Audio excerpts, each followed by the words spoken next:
You know, I am having a concern. When when I was new in writing, I wrote a book which is a very important book, Out of the Labyrinth. I think many of you have read it, and it's a good book. I tried to get publishers interested, none of them were interested. So I said, all right, I'll start my own publishing company. And since then, I've written 144 books. I've had over 3 million sold in America, and that doesn't count India or the 32 languages I've translated my books into, that have been translated, I should say. And I'm having the same thing with movies now. Everybody seems to think they know what a movie should be, and they want to change it so much. Mm-hmm. And I'm wondering whether I shouldn't just form my own movie company. I mean, they go the safe way. This is what earns money, okay, this is what we'll do. But the only time books of mine have been published by big publishing houses, they failed. They made a mess of them. When we do it, and we send out to our distributors and so on, we do beautifully. But for instance, I wrote the Secrets books to be little things to earn money for the publishing company. That was the entire motive. It was purely mercenary. And they put it all into one book. That wouldn't work, and it didn't work. And I think the other book was some other book. Awakened Superconsciousness? I think that was it, yeah. But they didn't do well with that either. We do splendidly. So why not start our own movie company? Well, you have several movie producers being trained right now. Yeah, she How to buys do it. Yeah. Now, if they start telling me what to do, I don't know what to do. It'd be nice to be in a different format, because actually it seems like a lot of times they say this movie sells, and they have a certain format. I know. And then they put it Well, all none of my in books are molds. orthodox, but people like them. Hello, Robbie. Hello, Swamiji. Nice to see you. ¿Cómo está? Bien. So, anyway, anybody here want to help me out? I'm approaching the end of this round. I hope it'll be the last round. And here I'm 86, and if people trying to tell me how to do things, I'm just about ready to kick in. Say goodbye, world. Goodbye, cruel world. Anyway. So do you have any questions you'd like to ask? Have you been enjoying your tour? Yeah, go ahead. How much should we involve ourselves, like with followers of other paths? I used to be with the Ananda Society and other groups, and I'm wondering if we should work with them. Would you help me? More, or should She says, how much should we be involved with other groups? She used to be involved with another group, and how much should she continue that involvement? should we work with them, not like join the other group, but work Well, I with think them? once you follow a path, it's better to stay with that path.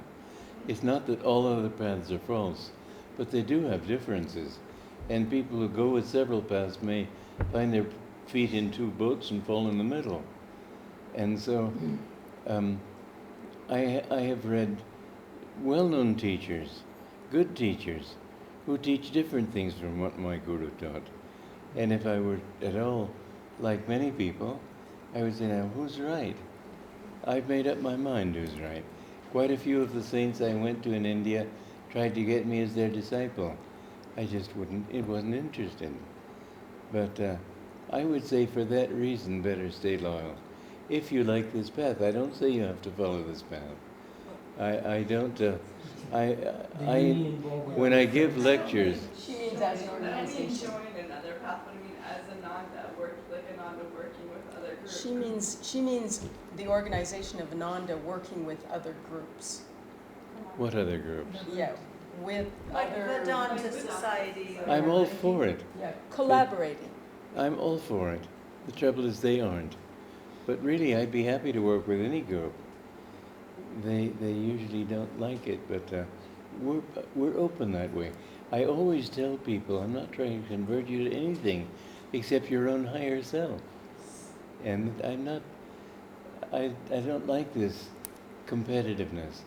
Everybody is teachers the best. And no matter how many you go to, their teachers are the best. I never say Yogananda is the best. He's right for me. He may not be right for everybody. Maybe not the best one. I don't care. He's mine. That's what matters to me. I happen to know that he is the best, but that's I've been devoting all my life to making people understand that. But I don't like to make it competitive. So any other questions? Doesn't he look like Vijay? Yeah, Yes, he Yeah. does. You look like Vijay. You don't know Vijay. Okay. Never saw that before. Terry. Yeah. Just a little bit. Is that the same DJ that wrote a book about? Yes. Oh, I've seen him, but I've never met him. Okay, any other questions? What would you suggest to deepen our meditations? Love God more. That's the most important thing. Any other questions? Love God. Yeah. Swamiji, could you share a little bit about your experience when you took seclusion in the cave in Rishikesh? I went into seclusion at Lohagat. It was in the foothills of the Himalayas. We saw it. What? We went We there. went there. Did you to I Lohagat? have a Yeah. picture of You mean below Vashushta Gufa, Oh, on the yeah. beach? Huh? On the beach below Vashushta Gufa? No, that's not it. Oh, that's where he No. was. Oh. Lohagat is near Mayavati, which Ramakrishna started a monastery there. And it's pretty hard to get to. I was surprised that you would say that. You go by train from Bareilly to Tanakpur. Then you get in a very slow train. I don't know what it's like now, but when I went there, a little girl about 5 was walking in the same direction and passing us. And when you get to Tanakpur, then you take a bus, and it goes for quite a long time over winding territory. I saw this driver looking like this, and he was just inches from the steep precipice. I said, "Look where you're driving." "Yes, beautiful view, isn't it?" Anyway, I'm still here. But, and then it was a very small village. They had only one street. I'll call it Main Street, but whatever it was. And there was an English family that had an estate, Fernhill Estate. And they wanted to sell it, and I was eager to buy it. But again, SRF was down on everything I did. But I had a little house there, and I didn't speak to anybody. It was very, very, very nice. Did And you also? it's in the Kumaon Hills where Jim Corbett wrote that book, you know, Man-Eaters of the Kumaon. But there are no man-eaters there now. Anyway, I didn't see any on my long walk. We were told you were at that one. Did you also seclude by Fashistegua Yes. in that little cave Yes, I for did. a month? That was hardly seclusion because I had to work on editing a magazine. So I can't really call it seclusion. The other one is a real seclusion. But it sounds good. I had lots of little muskrats or whatever kept coming in.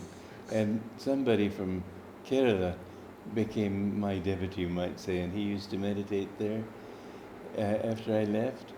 And he heard a noise at the back of the cave and opened his eyes. There was this cobra. And he ran for his life. So I suppose I lived with that cobra for 4 weeks. But I would have loved for it to be a true seclusion. I just had to get the magazine out. I had no choice. Did someone bring you food there though? Huh? Did someone bring you food there? I brought a lot of food in a trunk, and that's what I used. Yeah. Swamiji, someone sent me an article that they call that cave the Jesus Cave. Not Vashushta Gufa, but that one. Because a number of people have meditated in it and had visions of Jesus. Mm. Did you ever hear that? No, That was nor did interesting. I. But you still have a reputation as, when we were there last year, the American Swami who walked along the beach with his typewriter.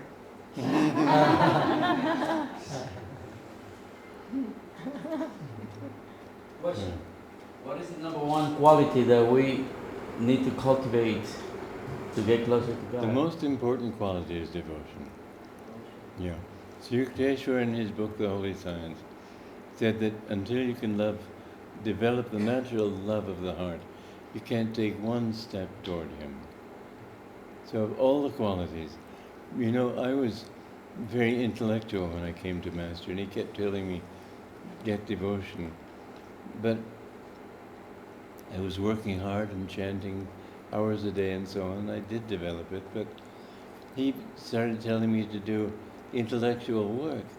And I felt rather upset with him. But I realized in time that you don't have to become stupid with love gone. So he wasn't trying to diminish my intellect, he was trying to balance it. But devotion is the most important. There has to be, otherwise like living next door to a world-famous restaurant. You know their menu, you know everything about it, but you're not hungry. So you never go in. So you have to have that hunger. Any other?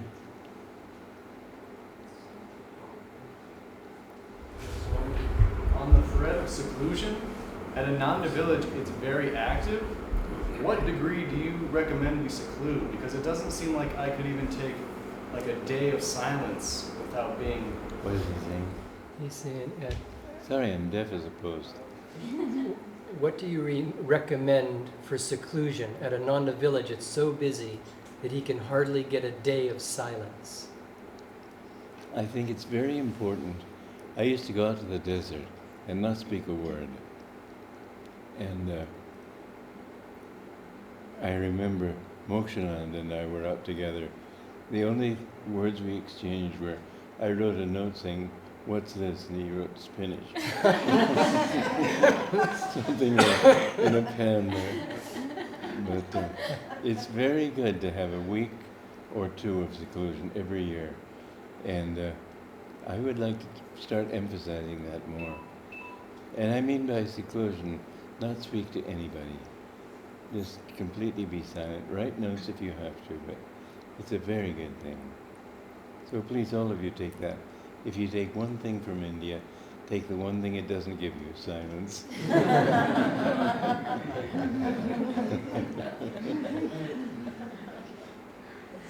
Any other questions?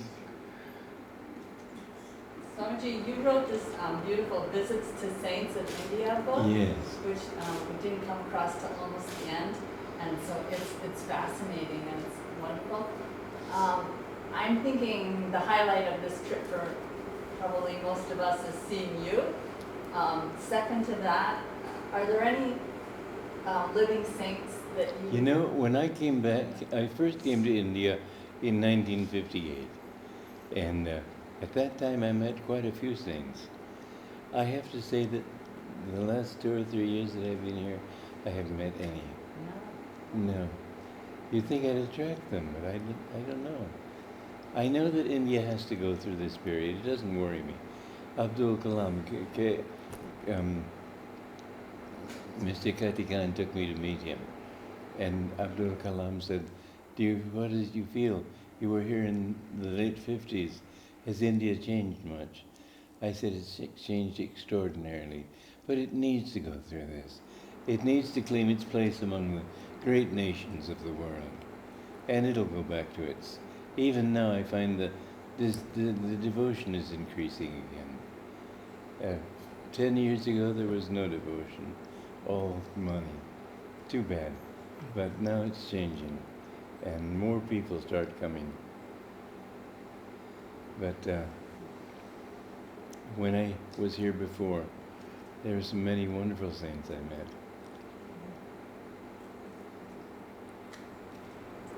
Yes. When Swamiji, many people are taking spiritual names or have taken spiritual names.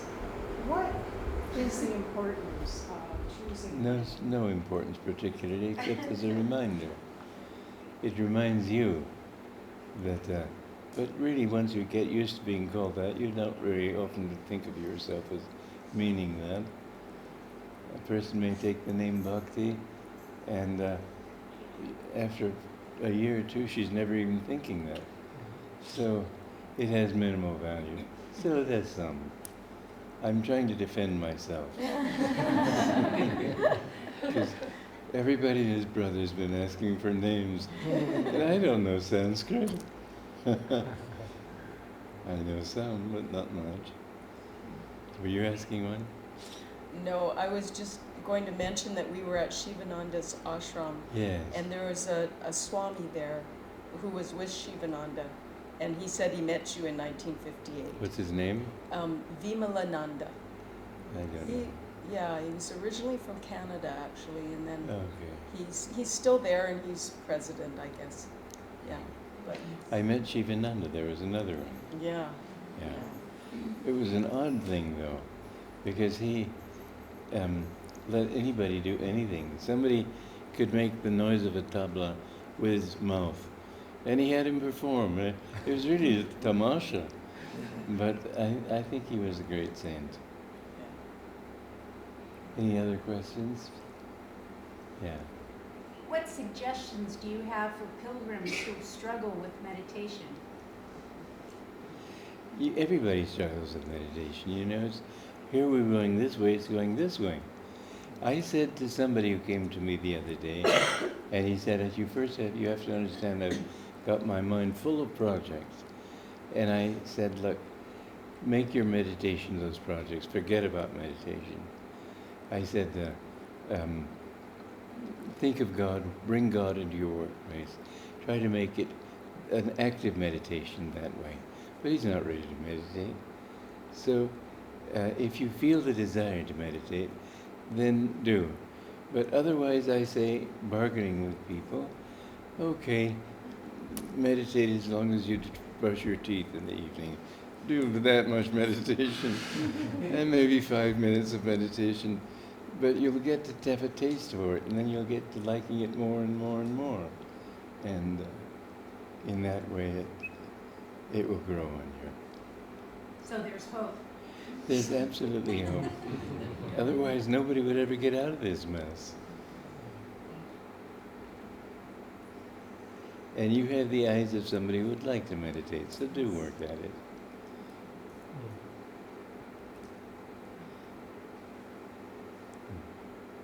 And that's the biggest reason for community, is helping people. You know, I'm trying my best to make Indians realize the importance of communities.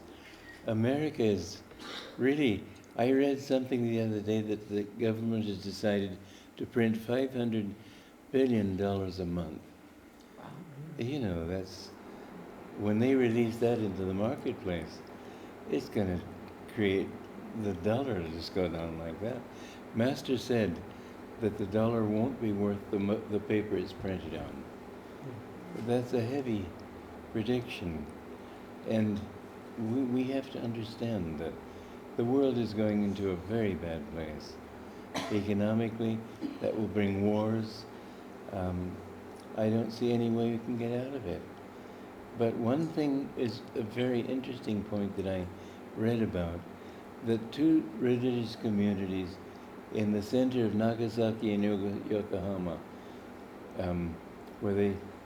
Hiroshima, where they dropped the atom bomb, two religious communities near the epicenter were not touched. They just were living for God. So Master said, the most important thing is to love God, and He will protect you. And I've seen that in my own life again and again. There's that marvelous story of when well, what happened was first was, I had double pneumonia in India, and a doctor came in. I was practically unconscious, and the doctor came in. You know, a doctor who's coming to see a patient who's practically unconscious usually says, "How may I help you?" He came in, his first question was, "How can you help me?" And he said, "I have a son in college in Canada, and I have this, that, and obligation and that obligation. How is it possible to be successful in this world and be completely dharmic?" And I said that without dharma you won't succeed. Yes, the dharma stata jaya. The more dharmic you are, the more successful you will be. Well, I was not a good advertisement for success at that moment, and he left looking very skeptical. So the next day I decided to write a course on success through dharma, and I wrote I forget how long it is, 32? It's 20. 32 pages? 32 lessons? 32 lessons. I think so. Anyway, that took me a year and a half to write. And after I had finished, I went to Carmel to celebrate with Divine Mother. After finishing a big job, I always like to celebrate with her. And I forgot that it was August, and this was the top tourist season, and I couldn't find any place to stay. There was one room I found, but it was much too expensive for me. If I paid that, I wouldn't have the money to go home. So he said, "Well, that's all right. Come anyway." I said, "Well, no, I don't think I should," meaning I didn't know I could get home if I paid it. He said, "No, I don't want you to pay at all." I said, "Why not?" He said, "I'll just write you down as a travel agent." "Why?" "I don't know, I just like you." And so, that was my major expense for that time in Carmel. And then I went to a restaurant, and the owner sat down with me and chatted for a while, and he wouldn't let me pay for my meal. So when you do things with God, He takes care of you. And I've seen this again and again. There was a marvelous time. I felt Divine Mother wanted me to go back to India. I hadn't been here now, in 10 years. And I had the money to go and stay for 2 months and come back. But I went into San Francisco and my car threw a rod. And I realized I had to get rid of this car and get another car. And I thought, well, Divine Mother, what can I do? I know I have to come back from India. I know I'll need a car when I come back. Should I just have faith that you'll take care of it? It doesn't make sense to me. And so finally I ended up getting, with this car turned in and another $1,000, I had a good used car, about $1,800. And I finally decided, okay, I'll do it. So I put the money down on this, to spend this money for the new car, and that was Friday evening.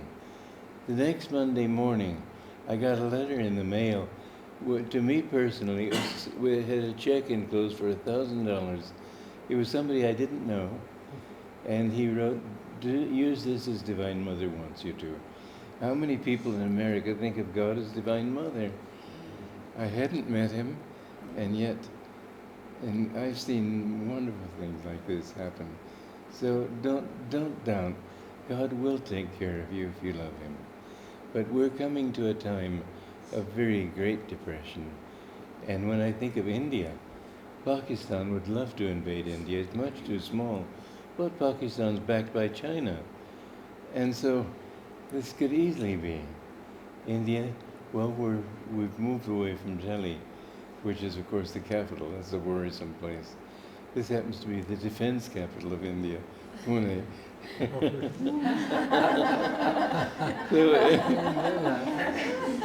what are you going to do? Anyway, the thing is, the world is in the next few years, we're going to see hard times. And it'll be much worse than 1930s. People won't have the money to eat. When in Detroit even, and 4 years ago was it, when they had that depression there, and to bring food into the inner cities, 2 men had to ride shotgun or whatever on the sides just to protect that truck. In a real depression, that's going to be much worse. People won't let the food go into the inner cities. And warfare is very likely. I don't think that we've seen the end of the atom bombs. Everybody says no, but when you want to win a war, you use the best means available. Master said no corner of this planet will be safe. There was somebody at the end of World War I who said that he could see that another world war would come. He didn't want to be a part of it. So he searched the whole globe. And finally, in 1938, he bought land on the island of Guam. That was the center of the World War II in the Pacific. You can't get away, but you can get away too. You can be in God, and He will protect you. And you know when you die, it's no big thing. It's not so nice, or dying, but getting out of it, it feels good after that. So did Yogananda speak this way? He did. Before he died? I mean, was Yes, it in he did. the He late did. 40s and early 50s? And he said one time in church in Hollywood, and I was present, he said, "You don't know what a terrible cataclysm is coming." Cataclysm is not even man-made. You wonder what it meant. Does it mean, who knows?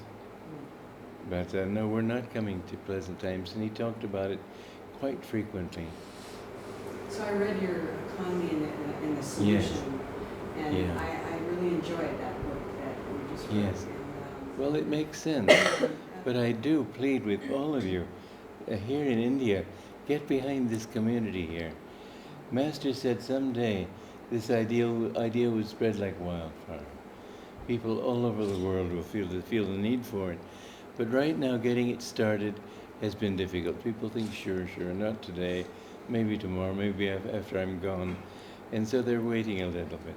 I think at least to have one community in India to offer an example to others.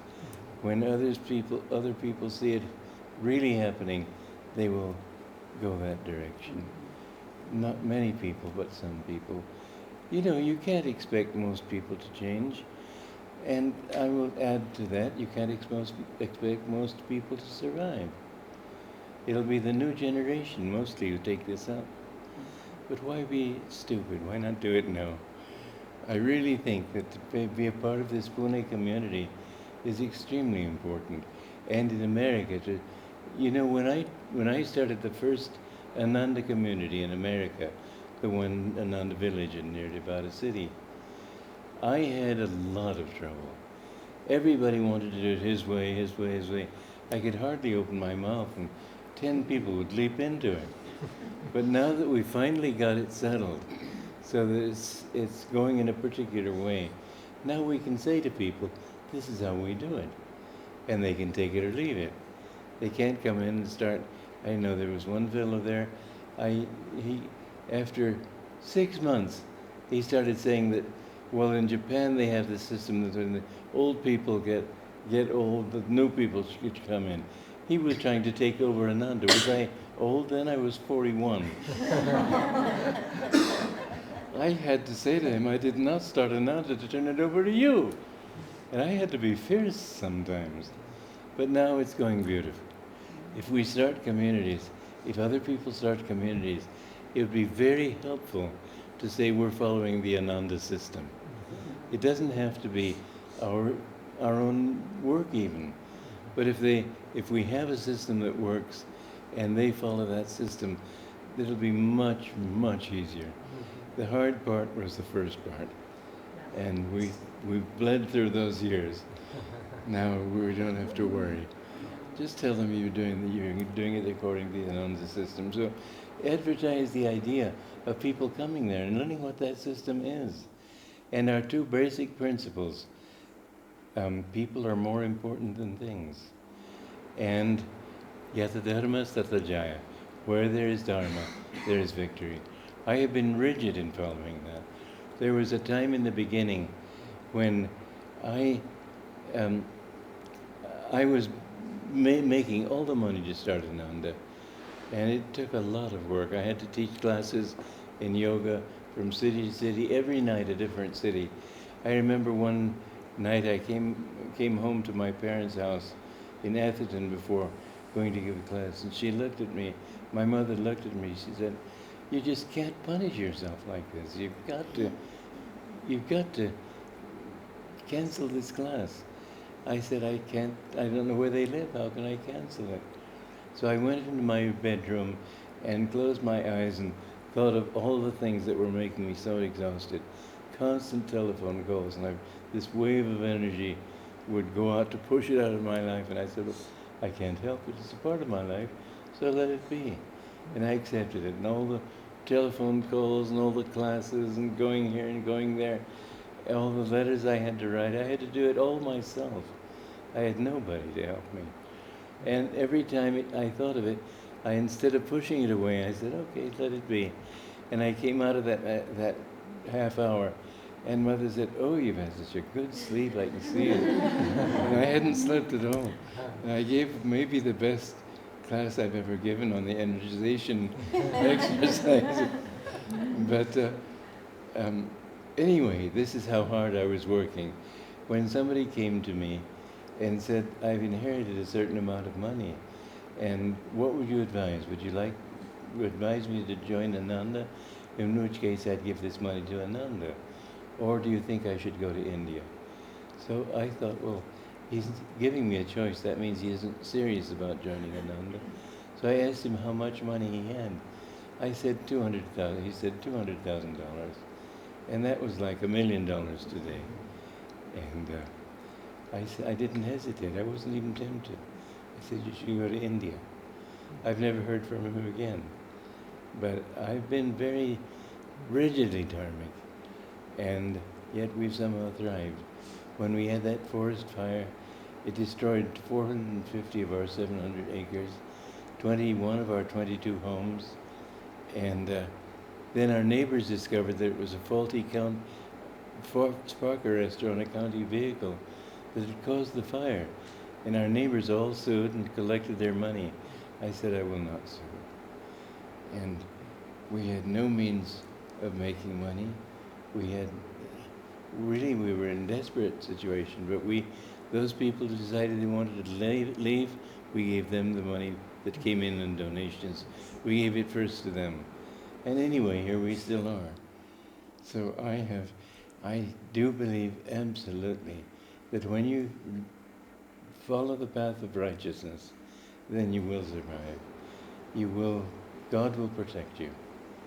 And my feeling, I had to reach the point where I thought, God, if you don't want to protect me, that's your business. You can take everything, fine. And then when I had those lawsuits, I had the same thought. If you want to destroy me, fine. But we're still thriving, and they're not. So these are the two main principles on which a community should be built. And then, of course, there should be love. And people are more important than things. I've met many Swamis in India, Chinmayananda being one example, who cut corners ethically to get what they wanted. But they got what they wanted, but they didn't get. It wasn't a good thing. I want this community to be dharmic, and I believe it will be. But after I'm gone, which I hope will be very soon, like next week, then I want you all to be firm in this thought. Any other questions? From other learnings you got from Yogananda, which is like the most important one that you feel in your heart? What's he saying? What is the most important lesson that Swami got from building Ananda? No, from yoga. Oh, from yoga. What's the most important lesson you got from Master?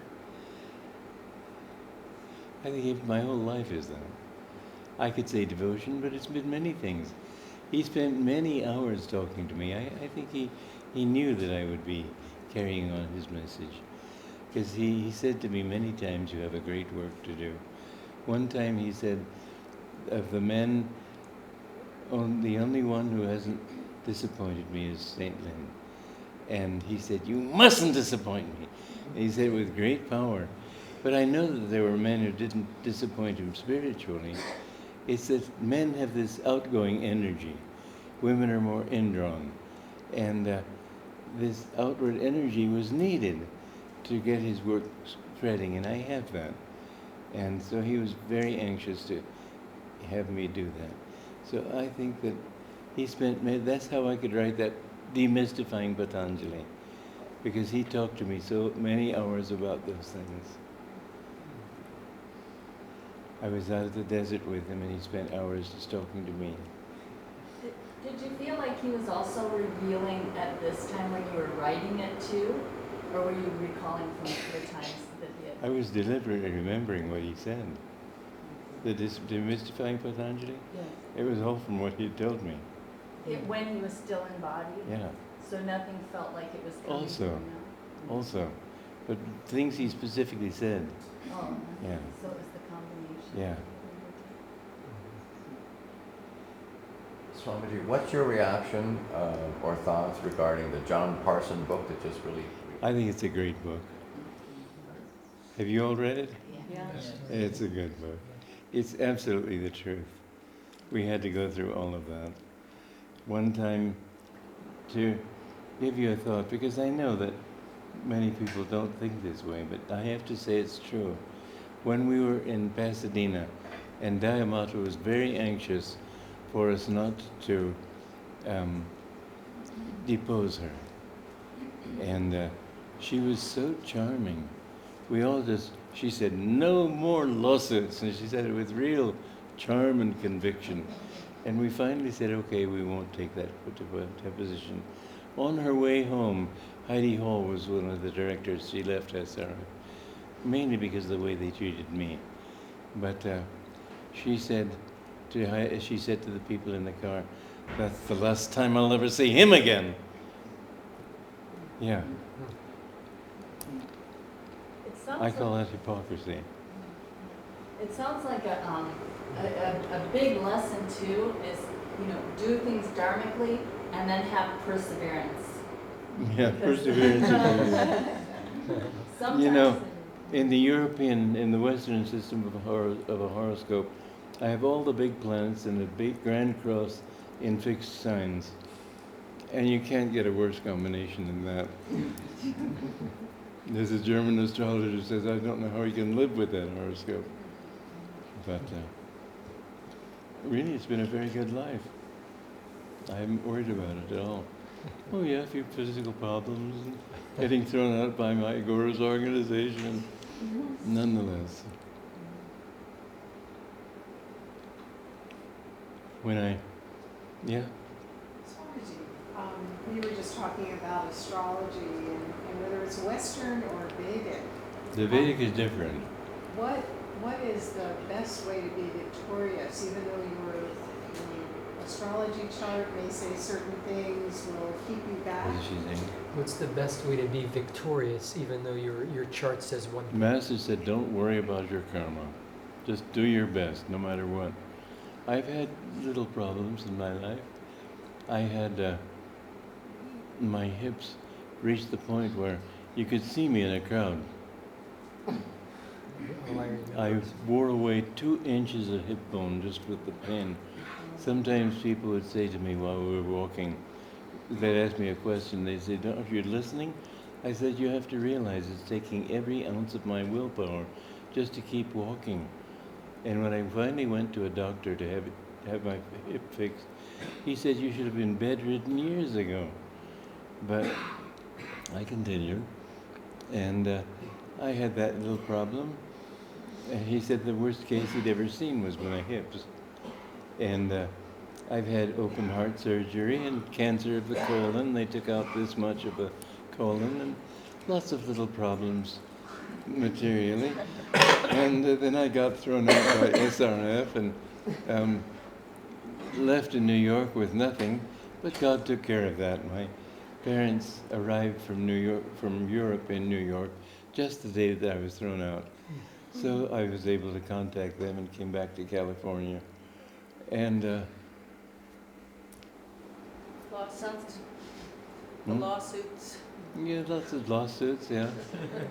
They couldn't destroy me by kicking me out, so they sued me. I think they spent $50 million on those lawsuits.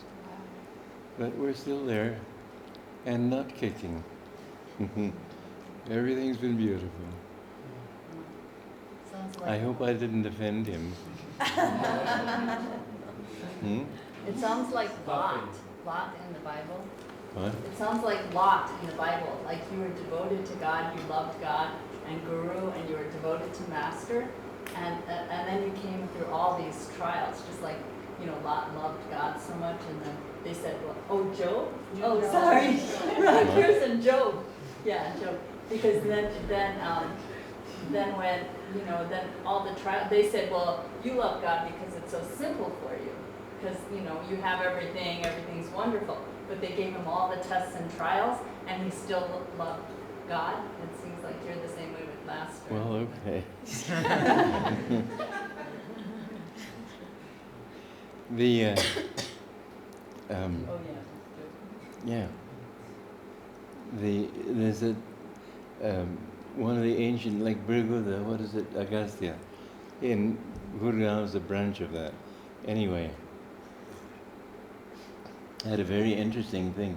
They came to see me, and the moment they started their reading, this is from 5,000 years ago, and India's really got weird things going on. Somebody in Sabzi Mandi across from Delhi was found while they were digging in the soil, and this yogi sitting cross-legged. They brought him back to consciousness somehow, and he was able to speak, but nobody could understand him. And finally they got this Pandit who knew ancient Sanskrit, and he came and he said, it's a very old form of Sanskrit. But he said, what yoga is this? And they said, Kali Yuga, which they believe in India. He said, well, I'm not interested in. When you come back to your body after leaving it a long time, then you can't keep it. Divine Mother probably kept him that way, brought him back that way, because she doesn't want people to find liberation selfishly just for themselves. They have to. I asked her, how many people do you have to save? He said at least 6. So there was another case outside Calcutta that my Guru's father knew, and there was some Maharaja.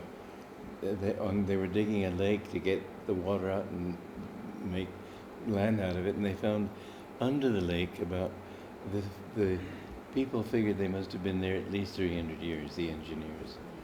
And they brought them back but the Maharaja used cruel methods to bring them back to consciousness. He used hot pokers.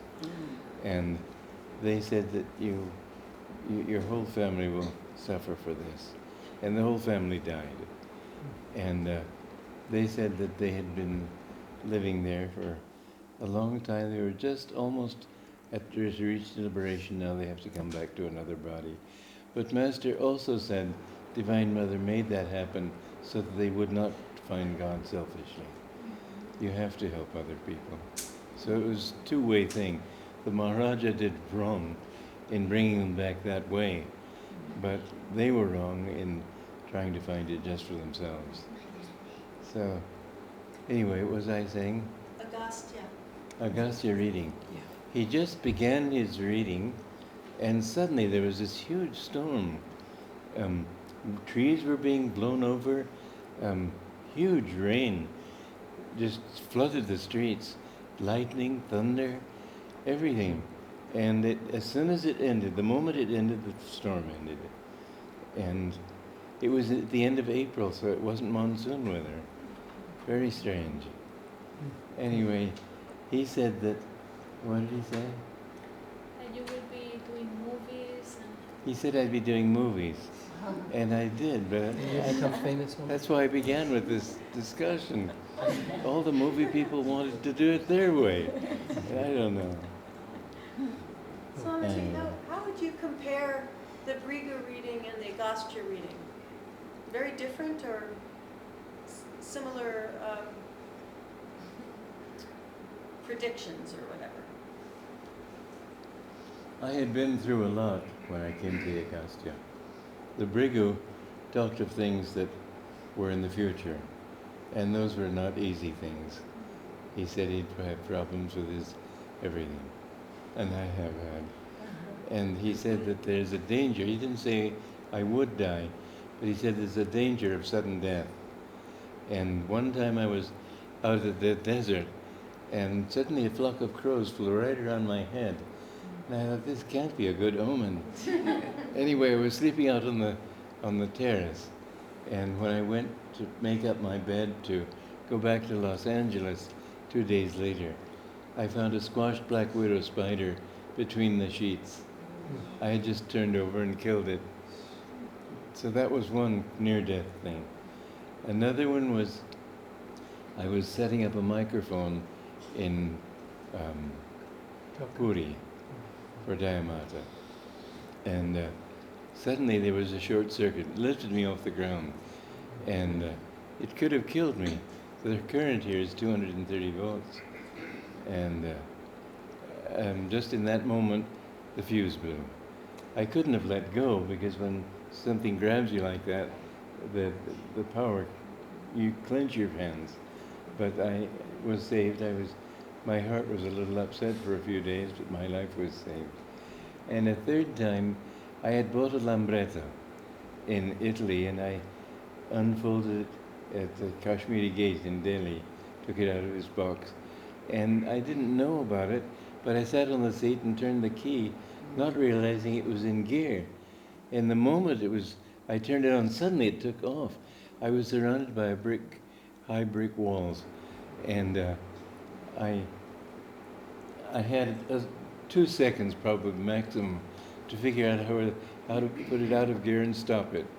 And I stopped just that close to the wall. So 3 times I could have died, but something saved me. Anyway, that was a very interesting reading, and it said that he will have brothers, but no sister is possible, although one will die in his mother's womb. And so when I came home to America, I asked my mother if she'd ever had a miscarriage. She said yes, she'd had one. So many things it said that have proved true. Nothing does not prove true. And it said that I'd have a glorious future and so on. Anyway, the Agastya was many years later, and he said he cursed me by saying I'd have to live to be 91. And I don't know about this. I'd like to kick off sooner. Won't be next week then. But my parents and grandparents died at 84, so anyway. Did Master talk about going also, or that his work had been finished and he was ready to go? What did he Did Master talk about when his work was finished that he was ready to go? Yes. Yes, he said, my work's finished. I will leave. It's time now. So he died very young, but his work was finished. My work was to complete his work. And he made that clear many times. So here I am doing it. He said, your life will be one of intense activity and meditation. So it's been active all right. But it's been a glorious life too. What did they say that Master died from? Did they say I think it was a heart attack, but He just left. He just left. I was there that evening. Yeah. And he read this thing in this body is hallowed. I am hallowed. My body touched that sod. And he fell over. And I was with Dick Hames that night, and he said, Master's fainted. I had been writing down the words, so I hadn't been looking at him. And when he said, Master's fainted, I said, you wouldn't faint. You wouldn't faint. This is it. So, very were you dramatic expecting moment. it? Did you have a sense? I knew he would leave his body soon, but I thought he would come back to India and then meet it here. But I didn't know. Swamiji, when you say that everybody has to free 6 other souls, what does that mean? Everybody has to free 6 other souls. No, it doesn't mean you have to give them liberation, but at least they have to be strong on the path. I asked that very question of Master. Talked about one saint who was. He said to me that those who were liberated, completely liberated, were only the disciples of Lahiri Maharshi, Ananda, and Ram Gopal Majumdar. And I asked him about. Oh, my brain isn't working. The disciple he met in Rishikesh. Not Swami Shivananda. No, that was long before Shivananda. Kevalananda? No. Yeah, but something Ananda. One of the Anandas. Huh? One of the Anandas. Yeah. So, did Master go to Rishikesh? Someone told me he never went to Rishikesh. What? Master went to Rishikesh? That's another question. He did I go- don't know if he did or not. And then he did also ask about his father, and there were a whole series. Yes. in that. And he said no to all of them. I asked about Ananda Mohimano, Jivan Mukta. What about your father? No, he was too attached to us as his sons. And different ones. But all, no. Only Pranavananda and Ram Gopal. And then he said, but there was one other one that I didn't mention. And that was a disciple of Ramana Maharshi, Sri Rama Yogi. In Paul Brunton's book, he's called Sri Yogi Ramaya. Paul Brunton met him. And I asked about what about Ramana Maharshi? He said, no, he's still Jivan Mukta. But his disciple is fully liberated. And so I got to spend 4 days with Sri Rama Yogi. That was a very wonderful time. Could you talk a little bit about your experiences with Ananda Mohima? You know, those are precious things. I don't really like to talk about them. They're very very precious.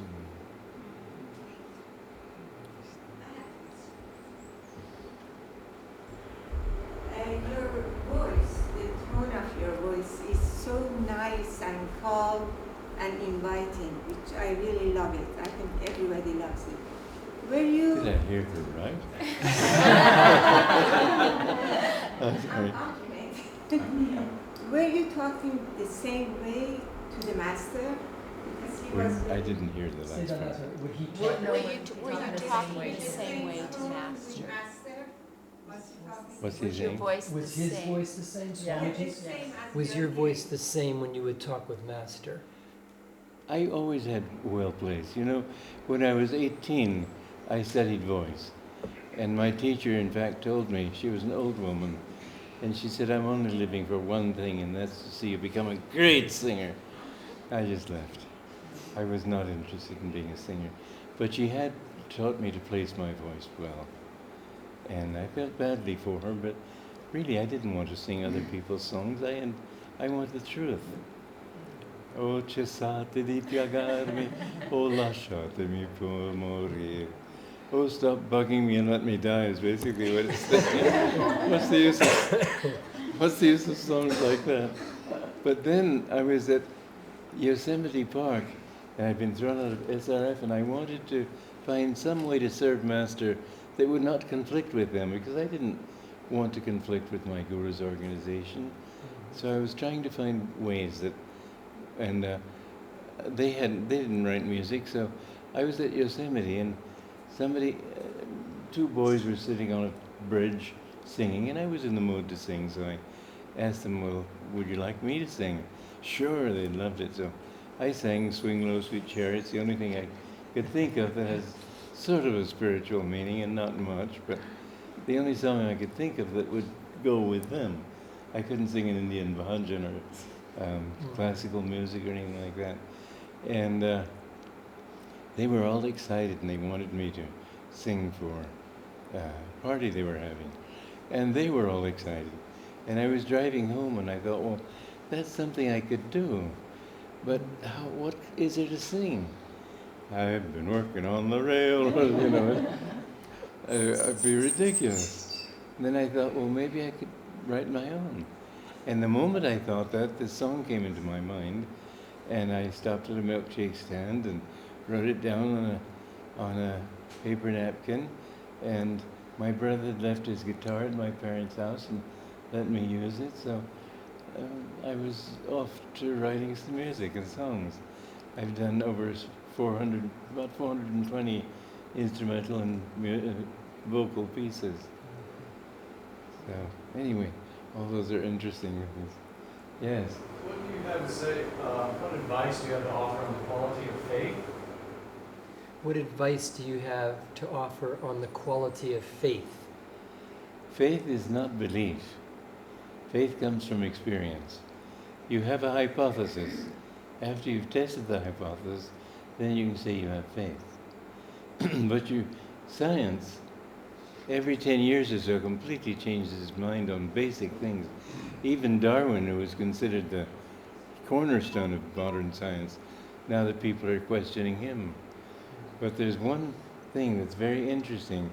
Those who have sought God and found Him, they've all said the same thing in every country, in every culture, in every age. It's always been the same truth. And so we can have faith in that. Whereas if you do a scientific hypothesis, it worked for Darwin, but it's not working now. So really faith is based on experience, but the right kind of experience is the spiritual experience. And that it's okay to believe. If you didn't believe, you wouldn't need to go yet anywhere. But you can't say I have faith until I've tested it. You can't say I have faith in this person until his behavior has been tested and you know he's true blue. So that's what it means. Swami, when we go back to America, we've been here 3 weeks, and how do we share this experience when we get home? And do we have a responsibility to share this experience when we get home? He said now that he's been on pilgrimage for 3 weeks, when he gets home, how could he? How do we share the How do we share have the a experience we've had, and is there a responsibility to do so? It is your responsibility. But you know, if you talk to the wrong people, they'll just laugh at you. So, really speaking, it would be a good thing if you don't live at Ananda to try to start not a community necessarily, but a center. And you could even give talks. I think you'd be capable of that. And give talks and invite people to come. I do. Yeah. Okay, you can laugh, but I tell you, you know what Master did with me? I had been with him I'd been with him 8 months. I was still 22 years old. And I knew who was going to be speaking in which church because I was the one who sent out the announcements. And I knew that in San Diego, he had not spoken for 2 months. And I knew that this Sunday, when he was announced to speak, the church would be packed. And Saturday morning, the word came down that he wanted me to go in his place. And 22, and I'd never lectured in public before. So anyway, I did survive, and I think you can survive. It's a little late. So yes? Yeah, I have a picture here. I heard this was the last picture taken of the master. That was and taken. You are on it. It was when Vinay Ashen, the ambassador from India, came to Mount Washington, and I gave him some sweets. Okay. And he shared those sweets with him. So I was just giving him that package of sweets. So just 3 days before he died. Okay, everybody, thank you for coming. Thank you. Yeah. Swamiji.